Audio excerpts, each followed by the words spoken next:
We love smoothies, and this is our go-to strawberry smoothie. For more recipes like this, subscribe. Now let's do it. You can use fresh or frozen fruit to make this. Here I'm adding a heaping cup of frozen strawberries. Then we need 1 medium banana or about a cup of frozen banana slices, as well as half of an orange. We like using fresh orange. Now to make the smoothie special, add a half teaspoon of vanilla extract. Finally, add 3/4 of a cup of non-dairy or regular milk. That's our basic recipe, but we share a list of optional ingredients like this almond butter on Inspired Taste. I'm adding a tablespoon. Place the lid onto a blender and blend until smooth.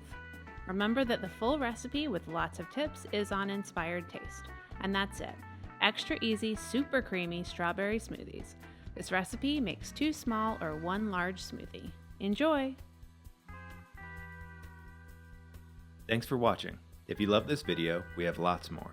Make sure you subscribe to our YouTube channel and say hi on Facebook, Twitter, or Instagram. We're at Inspired Taste.